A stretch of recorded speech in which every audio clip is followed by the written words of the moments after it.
Everyone, welcome back to my channel. আশা করছি তোমরা খুব ভালো আছো। আমি তোমাদের সোমা, আমিও খুব ভালো আছি। এইটা ছিল 2-3 সপ্তাহ আগের এক রবিবারের গল্প।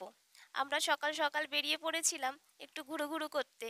তবে এই ঘুরুঘুরুটা একটু অন্যরকম ছিল। বেশ কয়েক সপ্তাহ ধরে ট্রাই করছিলাম ভোরের দিকে বেরোবো, কিন্তু বেরোনো হচ্ছিল না। সেই সময় কিন্তু বৃষ্টি হচ্ছিল না, বেশ খটখটে রোদ ছিল। গরমের জন্য ভোরবেলা বেরোনোটাই বেটার, কিন্তু সকালে হাজবেন্ডের পড়ানো থাকাতে হয়ে ওঠেনি। তাই আজকে যখন পড়ানো ক্যান্সেল হলো, তখন আমরা বেরিয়ে পড়লাম। বেরিয়ে আমরা প্ল্যানিং করলাম লোকাল কোনো দোকান থেকে মুড়ি তরকারি খাবো কিংবা পরোটা খাবো। তো একটা দোকান পেয়ে গেছি, জিজ্ঞাসা করি কি আছে দাদা। ভাজা, বেগুনি, ঘুগনি, ও কলা সিদ্ধ, কি গো? পুরুলি পুরুলি পুরুলি আছে, আলু বেগুন। ও ঘুগনি নিয়ে যেতে পারে পার্সেল, ছোলা সিদ্ধ আছে। খাবো। খাবে? ভেতরে আছে ওই ঘুগনি আছে আর ঘুগনি, ভাজা, মুড়ি, ছোলা সিদ্ধ। চলো খাই, খাও না, বসো না।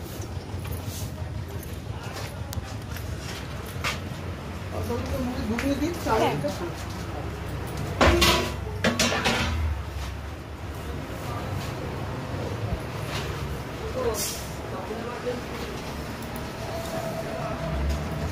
এখানে কি চপ আছে? আলু, গাজর, কি খাবে? আলু খাবে? খাও। হ্যাঁ, একটা করে আলু দিয়ে দিই। তুই কি খাই?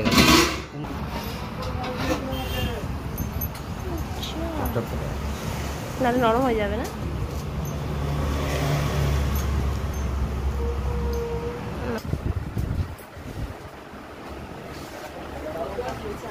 লঙ্কা খাই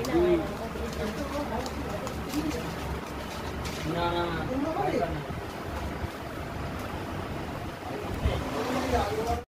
সকালের টিফিনটা একটু অন্যরকমভাবে হলো আজকে। আসলে প্রত্যেক দিনই তো ওই বাড়ির ভাত তরকারি খেতে হয় সকালে। কোনো দিনই এরকম বাইরে বেরিয়ে এক্সপিরিয়েন্স খুব কম আছে। আর বাইরে বেরোলে আমাদের লোকালে কি পাওয়া যায়? পরোটা, লুচি, এই সমস্ত পাওয়া যায়। তাই একটু গ্রামের দিকে এসে আজকে টিফিনটা করলাম। এখানে দেখবে কিছু দোকান আছে যেখানে ঘুগনি, মুড়ি, চপ এইগুলো পাওয়া যায়। আর আমাদের টার্গেট ওটাই ছিল। এই জায়গায় যেখানে আমরা এখন ঢুকলাম, এইখানটায় না আমরা প্রায় মাঝে মধ্যে আগে আসতাম, কিন্তু এই কিছুদিন ধরে, কিছুদিন বলবো না, বছর খানেক হতে চললো আমরা আর এদিকে পা দিইনি। এই বছর যেই শীতটা চলে গেল, সেই শীতেও কিন্তু এইদিকে আসিনি। আর প্রত্যেক বছর এই শীতে আমরা আসি এখানটায় এবং অনেক ভিডিও বানাই, কারণ জায়গাটা না শীতের সময় অসাধারণ হয়ে যায়। দাঁড়াও আরও সামনের দিকে যাই, তাহলেই তোমরা বুঝতে পারবে। আসলে সবসময় উঁচু উঁচু বিল্ডিং দেখতে একেবারে ভালো লাগে না, বুঝলে। একটু নিরিবিলিতে আসলে বেশ গাছপালার মধ্যে থাকতে বেশ ভালো লাগে। আর যেই জায়গায় এসেছি, এইটা আমাদের বাড়ি থেকে বেশ কিছু দূর, তাও নয়, প্রায় 10-15 মিনিটের গাড়িতে রাস্তা। মানে গাড়িতে গেলে এই জায়গায় চলে আসা যায়। আর এখানে না বেশ নিরিবিলি জায়গাটা, দেখতেই পাচ্ছ দুই সাইডে চাষ হয়। এক সাইডে খাল, কিন্তু খালের পরে যে জায়গাটা কিছুটা মাটি জায়গা আছে, সেখানে চাষ হয়। আর উল্টো সাইডটা তো পুরোপুরি চাষ হয়।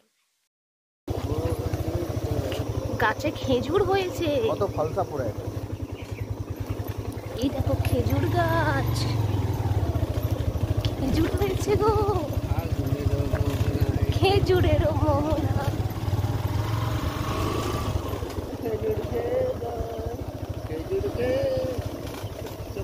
এই ফাঁকা জায়গাটা দেখতে পাচ্ছ, শুধু মাঠ আর মাঠ। এখানে এখন হয়ে আছে পাট শাক। তবে এইগুলো শাক থাকবে না কিছুদিন পরে। এখানে আসলে প্রায় 2-2.5 মাসের মধ্যে এই রাস্তা দিয়ে যখন যাব, পুরো ভরে থাকবে পাটকাঠিতে, কারণ এইগুলো পাটকাঠি হয়ে যাবে। আমরা যে জায়গাটায় যাওয়ার জন্য এসেছি, এখানটা একটা ব্রিজ আছে।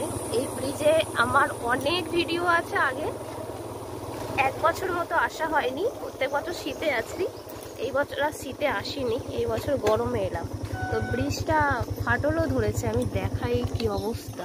এই যে লম্বা ব্রিজ দেখতে পাচ্ছ, এখানে যে লং খালটা আছে, অনেক বিশাল খাল, সেই খালটাকে এপার থেকে ওপার পর্যন্ত জুড়ে রেখেছে এই ব্রিজটা। তবে ব্রিজটা এই যে সামনে যে রাস্তাটা হয়েছে না, এখানটা দেখো ফাটল ধরেছে। এই জায়গাটা এইরকম ছিল না, আমরা যখন আসতাম এইটা পুরো এর সাথে জোড়া ছিল। এই জায়গাটা পুরোপুরি ফাটল ধরেছে, এখান থেকে যে কোনো কিছু নিচে পড়ে যাবে। আমরা এখানটা এসেছে কত ভিডিও করেছি, এখানটা মাছ ধরার জন্য বড়শি এনেছিলাম, এনে এই দিকেরটায় মাছ ধরার অনেক চেষ্টা করেছি, হয়নি। তারপর বৃষ্টি চলে এসেছিলো, তারপর চলে গিয়েছি। এই দেখো কি নিয়ে আসছে ওই পাড়ের বাগান থেকে।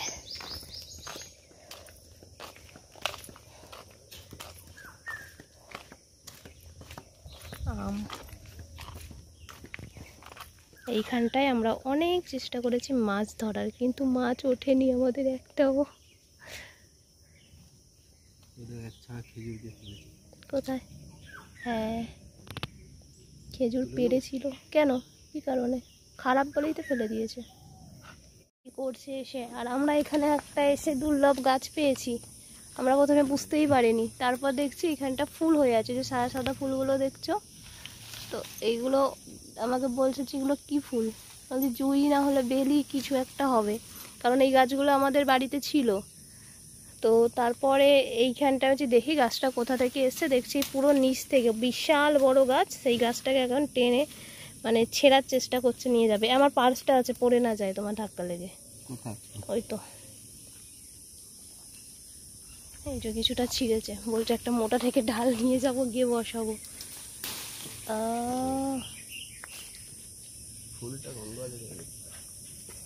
ছিঁড়তে যাবো না, অনেক উঁচু। এই তো এইখানটা একটা আছে, এইখানটা, এই উপরটা উঠলে পাবে।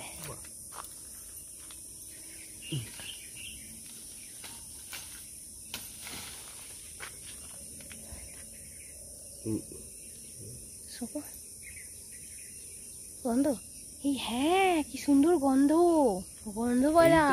আমাদের আমাদের যেই গাছটা আছে সেইটাতে কিন্তু গন্ধ হয় না, বড় বড়ই ফুল হয় এই সাইজের, গন্ধ হয়।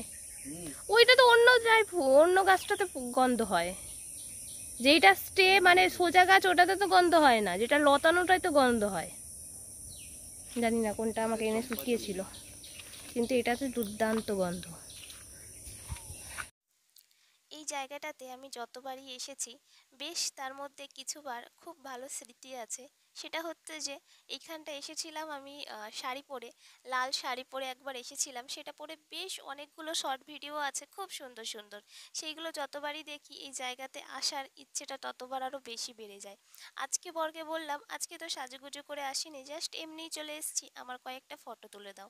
তো ফটো তোলার সাথে সাথেই আমার একটুখানি ভিডিও করে দিয়েছিল, আর ভিডিওটা যখন এডিট করছিলাম তখন প্রচণ্ডভাবে হাসি পাচ্ছিল, কারণ আমি ফটো তোলার জন্য কেমন কেমন পোজ দিচ্ছিলাম সেটা সম্পূর্ণ ভিডিও রেকর্ড হয়েছে। এটা দেখে ভীষণই মজা লাগছিল, আর সাথে একটু লজ্জাও লাগছিল যে এইরকম এরকম আমি পোজ দিয়ে থাকি, আর তার মধ্যে কীভাবে ফটোগুলো ওঠায়ও। তো যাই হোক, এরপরে আমরা বেরিয়ে গেছিলাম বাড়ির উদ্দেশ্যে। এই যে আমার বর গাড়ি এখন ঘোরাচ্ছে বাড়ির দিকে।